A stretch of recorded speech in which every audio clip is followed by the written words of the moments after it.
Ya, bismillahirrahmanirrahim. Assalamualaikum warahmatullahi wabarakatuh. Oke, teman-teman, di pertemuan kali ini kita akan lanjutin bahasan materi kita ya. Insya Allah, kita akan mempelajari materi tentang kombinatorika. Ya, kombinatorika. Ini sebenarnya kalau di sekolah judulnya nggak ini ya. Biasanya kalau judulnya kombinatorika itu untuk materi olimpiade. Cuman ini kakak judulin aja kombinatorika. Isinya kombinatorika ini ada 4 bahasan utama. Pertama itu kaidah pencacahan. Ya, ada kaidah pencacahan. Kemudian ada permutasi. Selanjutnya ada kombinasi. Dan terakhir tentang peluang. Ya. Jadi materi ini salah satu materi yang umum juga yang selalu keluar ya. Baik itu di soal UTBK ataupun ujian lainnya gitu ya. Apalagi kombinatorika ini benar-benar soal yang berkaitan banget dengan logika gitu ya. Makanya untuk soal-soal tes potensi skolastik gitu atau tes potensi akademik pasti teman-teman bakal sering nemuin nanti ya soal-soal kombinatorika ini.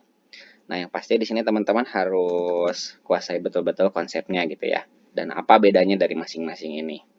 Pertama yang harus teman-teman ingat adalah kalau untuk materi kombinatorika untuk yang 3 atas ini ya kaidah pencacahan, permutasi, kombinasi itu tuh dia sama intinya tuh ngurusin banyaknya cara gitu. Ya, banyak cara. Terserah cara apa, misalnya cara nyusun orang, cara nyusun bilangan, cara menempatkan sesuatu.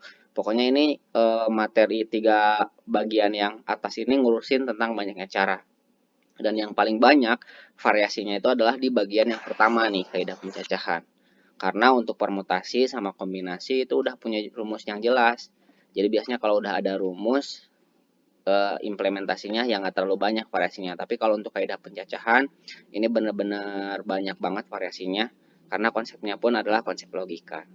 Oke, kita mulai dulu ya dari kaidah pencacahan kita bahas. Jadi gini teman-teman, kaidah pencacahan itu ngurusin banyaknya cara yang biasanya di sana tuh banyak syarat gitu. Oke, pertama kita lihat dulu gimana konsepnya. Yang sederhana dulu nih, misal kita punya misal ada seseorang nih, seseorang punya 5 baju sama 3 celana deh gitu. Ya, jadi ada orang yang punya 5 baju sama 3 celana. Berarti misal ditanya ada berapa cara orang tersebut berpakaian gitu. Nah, sederhananya jadi teman-teman bisa cacah aja. Oh, berarti cara milih baju itu ada berapa cara? Oh, ada 5 cara kan? Ya, milih 1 dari 5 ada 5 cara. Kalau milih celana ada berapa cara? Ada 3 cara kan? Karena celananya ada 3. Jadi totalnya ada berapa cara? 5 kali 3 sama dengan 15. Kan maksudnya 15 cara ini gimana?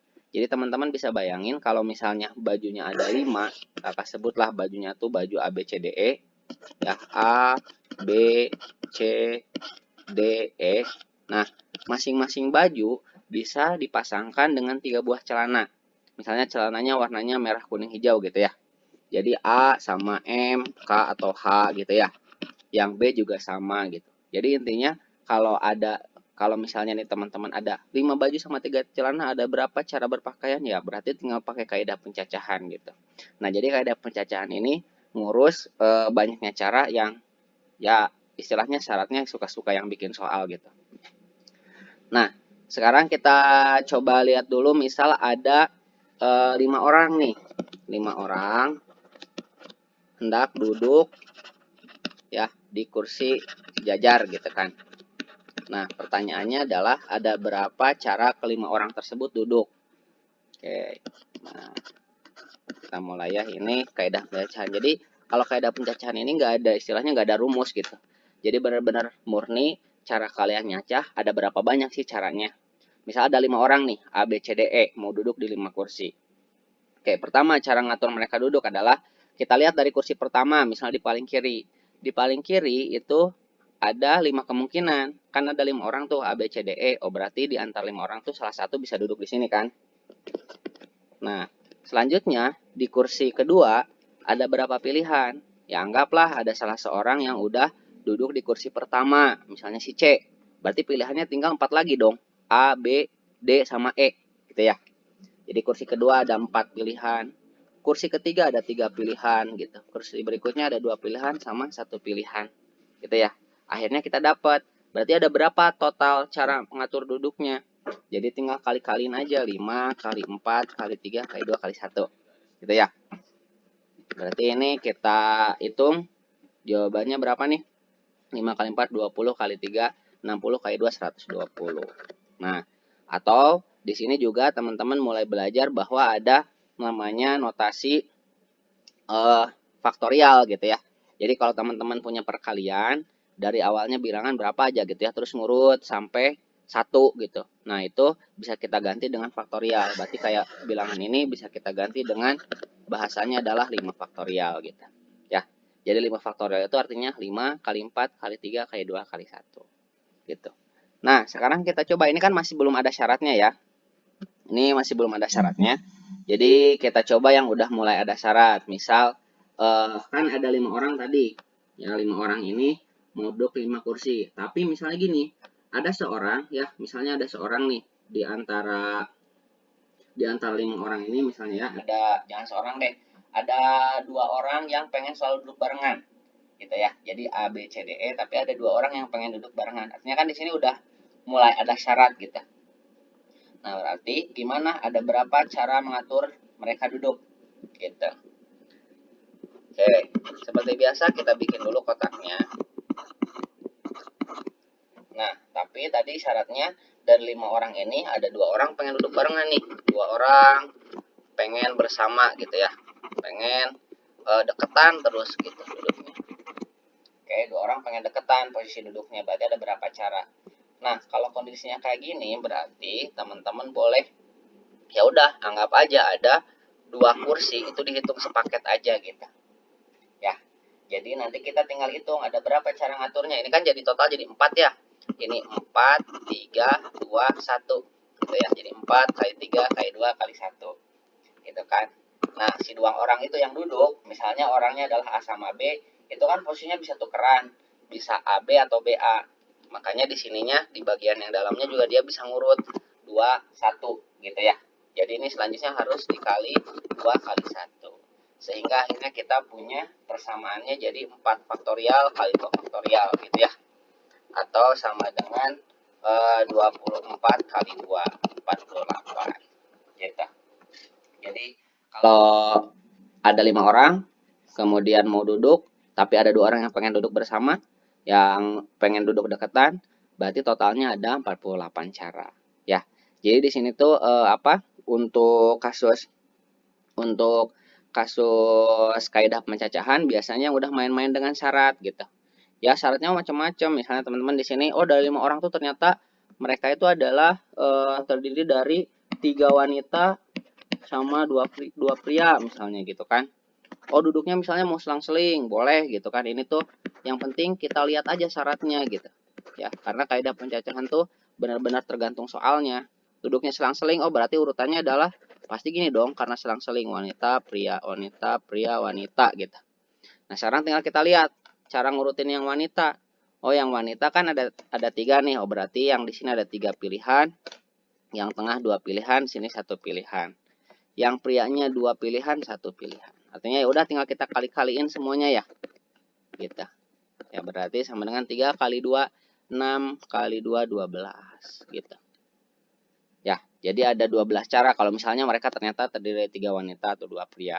Ya, kemudian nanti syaratnya bisa kita bikin macam-macam gitu ya. Oh, ada yang pengennya selalu duduk di ujung lah atau pengen selalu duduk di tengah. Pokoknya kalau kaidah pencacahan dia ngebahas tentang cara ngurutin tapi syaratnya banyak banget gitu.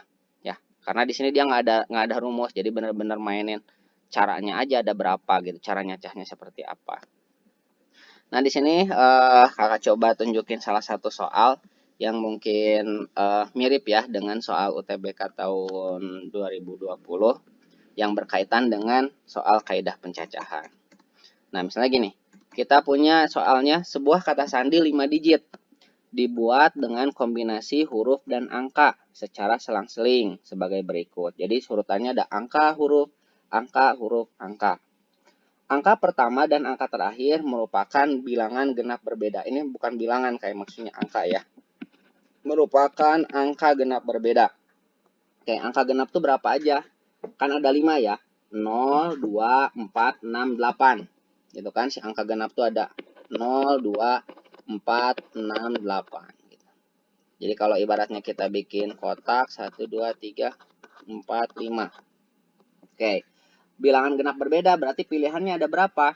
Kalau angka genap itu kan ada 5, berarti untuk posisi pertama ada 5 pilihan. Sementara di yang terakhir, ya di yang terakhir berarti tinggal 4 pilihan lagi. Karena kan harus berbeda. Jadi misalnya angka 4 udah dipilih, berarti udah nggak boleh dipilih lagi kan di yang terakhir gitu. Angka kedua merupakan angka ganjil, berarti yang di tengah harus angka ganjil. Angka ganjil berarti ada berapa aja? 1, 3, 5, 7, sama 9. Ya, berarti ada 5 pilihan. Oh, berarti di sini ada 5, gitu kan? Lanjut, huruf pada sandi tersebut merupakan huruf vokal. Dengan huruf pertama adalah I. Nah, kalau I berarti ada berapa pilihan? Cuma satu pilihan doang kan? Nah, dan huruf kedua bukan U. Huruf kedua bukan U. Misalnya kita di sini pengennya hurufnya berbeda gitu ya. Oh, berarti pilihannya di sini tinggal A gitu ya. Dan I udah nggak boleh dipakai, terus bukan U juga. Berarti pilihan tinggal A, E, sama O. Berarti tinggal 3 pilihan kan ya? Gitu. Jadi ada berapa kemungkinan sandi yang bisa dibuat? Oh, berarti tinggal kita kaliin semuanya. Gitu kan? 5 kali 1, 5 kali 5, 25. 25 kali 3, 75 kali 4, 300. Oke, jadi ini banyak kemungkinan yang sandi yang bisa dibuatnya. Ada 300 cara. Gitu ya. Jadi teman-teman untuk kaidah pencacahan, yang pasti di sini teman-teman diminta untuk menyesuaikan dengan apa yang diminta di soal. Jadi variasi soalnya banyak banget gitu. Oke, sekarang kita coba masuk ke permutasi. Untuk latihan-latihan soal lainnya mungkin kita bisa bahas di pertemuan di Zoom ya. Jadi untuk sekarang mungkin teman-teman yang penting paham dulu konsep dasarnya. Oke, berikutnya di materi kombinatorika teman-teman harus paham tentang konsep permutasi. Nah, kalau permutasi ini sama ngurusin banyaknya cara gitu. Ya, cuman kalau di permutasi ini dia ada 3 jenis nih. Ada permutasi biasa, permutasi siklis, sama permutasi dengan anggota yang sama. Kalau permutasi biasa itu contohnya kayak gini. Jadi misal ada 5 orang nih, ya, ada 5 orang. Kemudian dari 5 orangnya bakalan dipilih, satu sebagai ketua, satu sebagai wakil. Nah, sekarang teman-teman harus paham dulu nih, permutasi ini dia main-main dengan susunan orang yang dikasih jabatan gitu. Maksudnya gimana, Kak? Jadi kita lihat contoh yang jadi ketuanya A, terus yang wakilnya B, dengan ketuanya B, wakilnya A, sama atau enggak? Beda kan ya? Ya nggak sih? Nah, jadi permutasi ini untuk kasus-kasus cara menyusun orang, ya, orang, terus ada jabatan tertentu, dan kondisinya tuh ketika AB itu tidak sama dengan BA gitu. Nah, persamaannya gimana kalau permutasi? Jadi ini udah dikasih persamaan P, meskipun sebenarnya kalau untuk permutasi yang sederhana itu bisa kita selesain pakai kaidah pencacahan gitu. PNR sama dengan apa? N faktorial per N min R faktorial gitu. Ini persamaannya. Jadi kalau dari 5 orang mau dipilih satu sebagai ketua, satu sebagai wakil, berarti kita masukin aja dari 5 diambil 2 gitu. Sama dengan berapa? 5 faktorial per 5 min 2 faktorial. Atau 5 faktorial per 3 faktorial. Sama dengan 5 kali 5 faktorial tadi apa? 5 kali 4 kali 3 kali 2 kali 1 gitu ya. Atau langsung aja kali 3 faktorial aja gitu kita tulis. Per 3 faktorial. Coret, coret. Berarti 5 kali 4 sama dengan berapa? 20 gitu. Ya. Atau kalau untuk permutasi biasa, ya, permutasi biasa ini bisa kita selesaikan pakai kaidah pencacahan aja. Jadi teman-teman boleh dari 5 orang tadi, anggap aja ada posisi ketua sama wakil. Oh, yang jadi ketua ada berapa pilihan? Ada 5 pilihan kan? Yang jadi wakil ada berapa pilihan? Karena satu orang udah jadi ketua, ya satu lagi jadi yang jadi wakil, berarti pilihannya tinggal 4 gitu ya. 5 kali 4 sama dengan berapa? 20 gitu ya. Jadi sama kan hasilnya. Oke. Itu untuk permutasi biasa. Selanjutnya ada namanya permutasi siklis. Ya, ada permutasi siklis. Nah, permutasi siklis ini berkaitan dengan orang yang akan duduk melingkar gitu. Kayak emang masalahnya apa kalau duduknya melingkar? Jadi gini, misalnya kayak kita lihat kalau ada susunan gitu ya. Ini biar gampang ngelihatnya, 3 orang gitu. Ini ada posisi A, B, C. Dengan posisi C, A, B. Nah, kita lihat. Di sini kalau kita lihat yang kiri sama yang kanan, posisinya meskipun kelihatannya berbeda, padahal sama. Coba aja teman-teman lihat susunannya. Misalnya kita hitung nih, susunannya berarti ini apa? A, B, C gitu ya. Yang ini sama aja kan kalau nyusunnya tuh A, B, C gitu.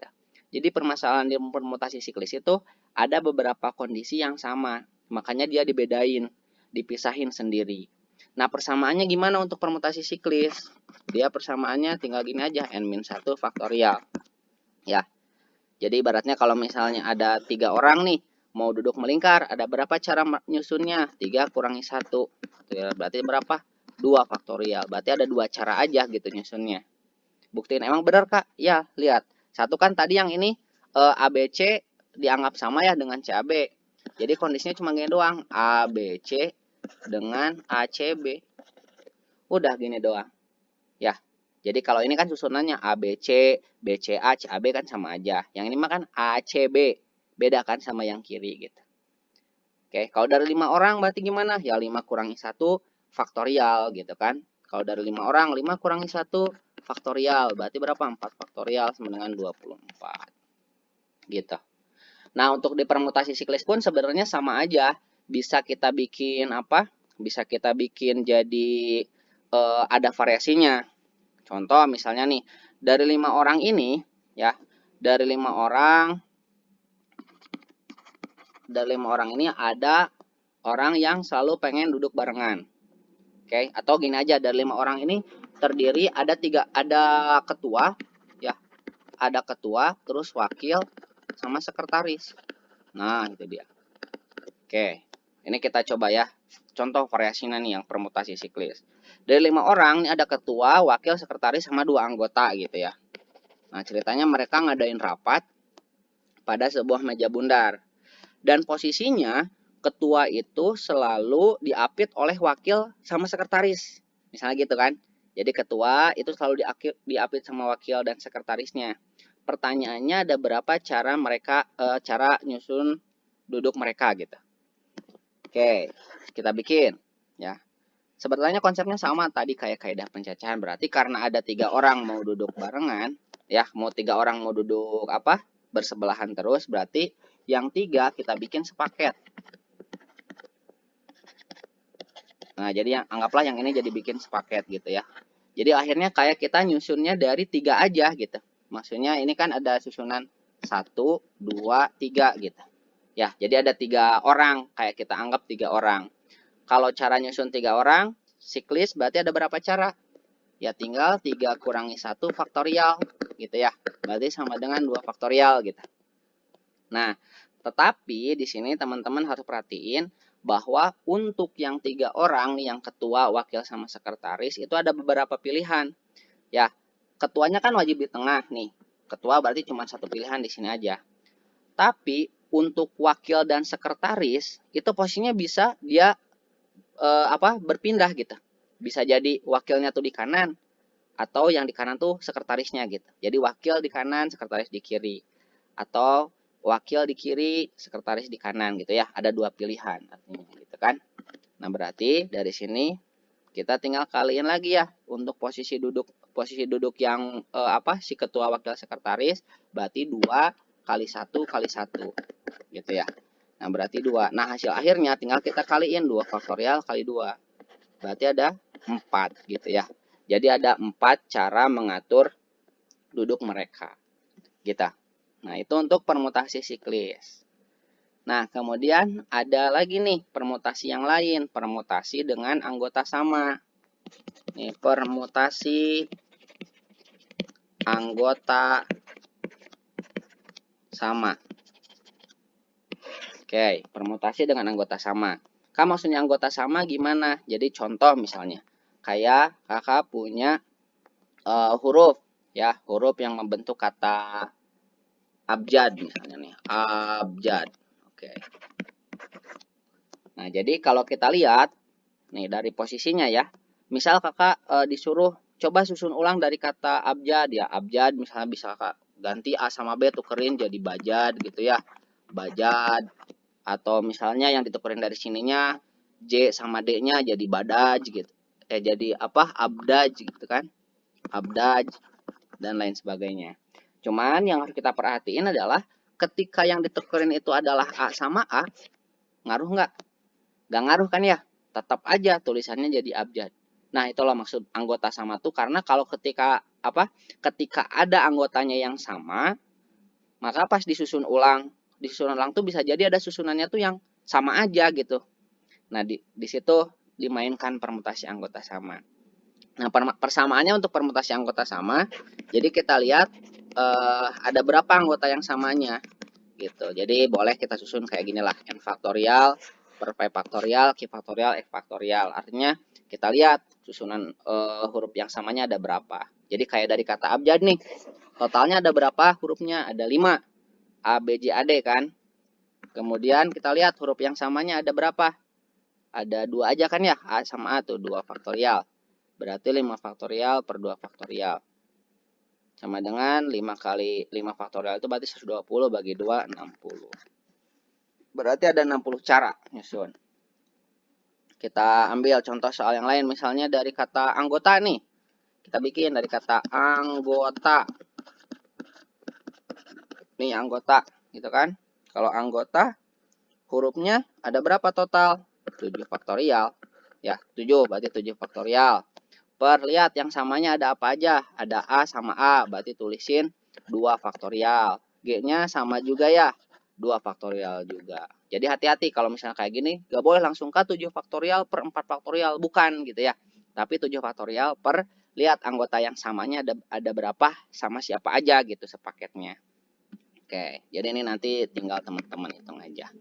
Ya, jadi untuk permutasi anggota sama, lihat kalau misalnya ada apa kita mau nyusun tapi dianggap sama, berarti itu permutasi dengan anggota sama. Oke, berikutnya di kombinatorika ini ada kombinasi satu lagi ya, sama kombinasi juga masih ngurusin banyaknya cara gitu. Nah, kalau kombinasi khasnya biasanya dia tuh suka divariasiinnya tuh sama soal peluang. Oke, kombinasi juga apa mirip-mirip sih sama permutasi gitu ya, permutasi yang biasa. Cuman bedanya gini, kalau kombinasi itu kondisinya adalah ketika AB, posisi AB itu sama dengan BA. Jadi kayak misalnya kakak nih mau ngajak main ya, ngajak main si A sama si B. Dengan yang diajak mainnya si B sama si A. Sama aja kan ya? Gitu. Jadi ini nggak ada kaitan sama posisi. Itulah kombinasi gitu. Jadi kalau kombinasi nggak ada kaitan posisi atau jabatan. Oke, sekarang gimana nih persamaannya? Jadi lambangnya biasanya C, ya, CNR kayak gini. Atau ada juga nulisnya gini NCR ya, terserah lah ya yang nulisnya gimana. Yang pasti persamaannya bakalan sama. N faktorial per N min R faktorial kali R faktorial gitu. Nah, ini untuk kombinasi. Contoh misalnya tadi ada 5 orang kan A, B, C, D, E. Dari 5 orang A, B, C, D, E, kakak mau ajak 2 orang buat pergi mancing misalnya. Oke, berarti kalau gitu kita ambil, karena mancing kan nggak ada posisi kan ya, nggak ada posisi, nggak ada jabatan, cuman diajak main doang gitu, 2 orang. Kalau yang terpilih B sama C dengan C sama B ya sama aja, berarti masuknya ke kombinasi kan. 5C2 berarti tinggal kita hitung aja, ikutin persamaannya, yaitu 5 faktorial per 5 min 2 faktorial kali 2 faktorial. Sama dengan 5 kali 4 kali 3 faktorial per 5 min 2 itu adalah 3 ya. 3 faktorial, 2 faktorial. Oke, ini 3 faktorial sama 3 faktorialnya coret. 5 kali 4, 20. Bagi 2, 10. Jadi jawabannya ada 10 cara. Oke. Sampai sini mudah-mudahan bisa dipahami ya. Atau kombinasi juga bisa nih ya, nanti divariasiin. Contoh nanti pas disatuin sama peluang aja deh biar kelihatan. Oke, satu lagi konsepnya adalah peluang. Ya, nah peluang yang sedikit beda sama yang sebelumnya kan. Kalau yang sebelumnya ngurusin banyaknya cara. Kalau peluang ini intinya kita disuruh nyari kejadian yang diinginkan. Ya, kejadian yang diinginkan dibagi total kejadiannya. Total kejadian. Jadi kuncinya ini aja.